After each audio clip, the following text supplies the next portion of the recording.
Today on Cougar View, the Cougars are fighting for their playoff lives on the road.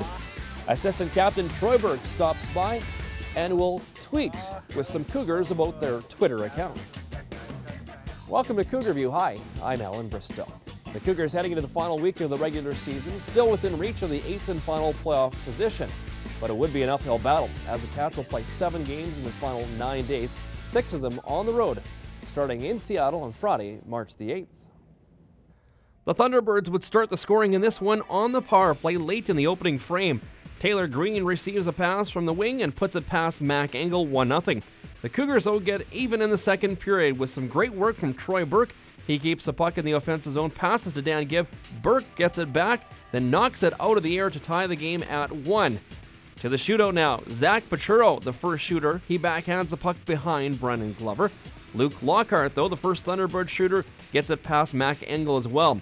6 more shooters before Jake McKittick fakes the snapshot, then backhands it top shelf past Glover.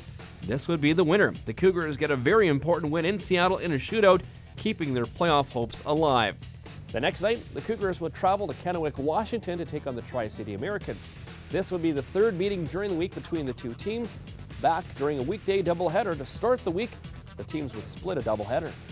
This game would also be decided in a shootout. This time, Colin Jacobs is the hero as he puts the puck past Troy Tremblay to seal the win for the Cats.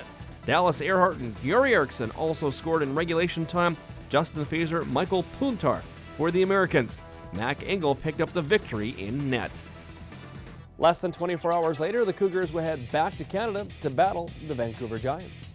This was a seesaw battle after 2 periods. The Giants were ahead 3-2, but only 34 seconds into the third on the power play shot by Zach Pachuro, deflected by Colin Jacobs, his 24th of the season. But just 3 minutes later, Dalton Sword handcuffs Mac Engel. His shot goes off something and in. That would put the G-Man up again 4-3. They would add another.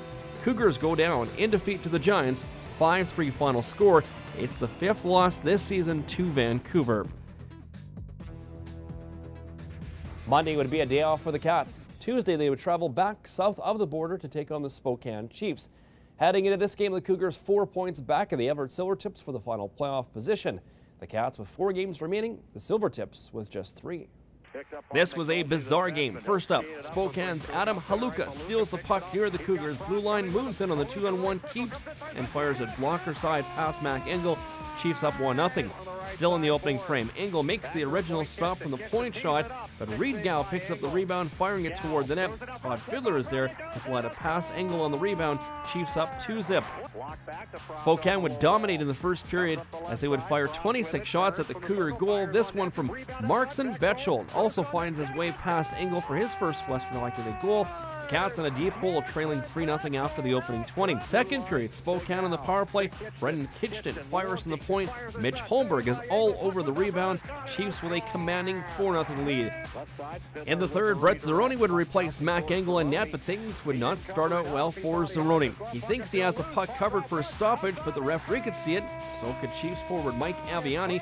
He puts it in. The Chiefs well out in front 5-0. It looked like the game was over. But hold on a minute. Midway through the period, the Cats get on the board. Colin Jacobs fires the puck wide. Jordan Harris will keep it up, getting it down low to Zach Pachuro. He'll feed Troy Burke out front. He'll collect his 15th of the season. But more importantly, the Cats on the board at 5-1. 3 minutes later, the Cats are back for more. Zach Pachuro fakes the shot at the point, then eventually fires it on net. It goes in off of captain Dan Gibb. 5-2 at that point. 5 minutes later, Pachuro wins the faceoff. He and Troy Burke work the give and go. Burke to Pachuro. He returns it to center. Pachuro would bury it for his 14th of the season. The Cougars within 2 all of a sudden, down only by a 5-3 score. Then with the Cougar net empty, Harris fires the point shot. It's blocked, but it comes right to Gibb. He blasts home his 2nd of the game. Cougars within 1 as they score 4 unanswered goals in just over 7 minutes, 5-4 at that point. But unfortunately, that would be all the scoring the Cougars would get. Alessia Bertaglia seals the deal for the Chiefs with an empty net goal. The Cougars with a valiant effort late in the game, but the hole was dug too deep early in the contest. The Cats fall 6-4 to the Chiefs and are now down to their final 3 games in the regular season.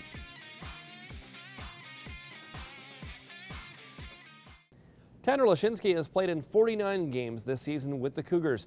The Saskatoon native is in his rookie campaign with the Cats. So far this year, though, he's suffered injury and battled to stay in the lineup. Yeah, it's been a little bit up and down. I've had some injury problems and stuff. I haven't played that many good games sometimes, but otherwise it's been pretty good. I've enjoyed it so far. I've been playing pretty good, so at least, so it's been good. And how did this come about? Were you listed last year by the Cougars? When did you find out? Well, first I was drafted by Vancouver, and then I got dropped by them, and then after like the max mid AAA tournament, I got a call from them saying I was listed, and so I came up to camp and made the team. And now Jason Beckers was asked to, and he had a defense cap. You never went to it though, but did you know about it? No, I never knew. I never knew any of the staff like Jason or those guys that came to Saskatoon, but yeah, it's good. And yeah, there's a strong Saskatchewan connection. I mean, there's a couple guys that I'm sure that are teammates now that you grew up playing against. Yeah, like lots of guys like Jordan and Jared and those guys that played with them before, so yeah, it was a good connection to have with them. Your first year, over 40 games now. I mean, is it what you expected though besides the injury? I didn't expect to do that good sometimes, like injuries and all that happens, but I didn't expect to do this good lately. I would say that he's someone that's still, like I said, still quite learning the game a little bit more at this level. And certainly, again, one other player that's willing and able to put the extra work in and you know, asks the right questions and, you know, what can I do here and how do I get in the lineup and how can I consistently play. So he's a kid that's very receptive to learning. Playing defense and forward, has it been tough to play that kind of utility role? A little bit. Sometimes you get kind of mixed up. Sometimes you want to play defense and you're supposed to be forward, but otherwise it's pretty easy lately. Dallas Earhart, his pass to Michael Milcrease, kicking it forward, Bolduc. What a move to the middle is Bolduc, finding Lashinsky, backhand scores! His first ever goal in the Western Hockey League, Tanner Lashinsky, 1-0 Cougars. Scored some big goals this year too. Yeah, it's been one of them was pretty lucky, but otherwise, yeah, it's good. Were you expecting that this season? Not that nice of a goal. I was expecting hopefully at least to score, but not that nice. And your goals for the season, what were they coming in? To get a couple points? Yeah, I wanted to get like at least a few goals and a few assists and stuff, but I know I'm not that big a point guy, but at least I wanted a few things like that. After the break, we'll have some fun with a couple of Cougars who like to tweet.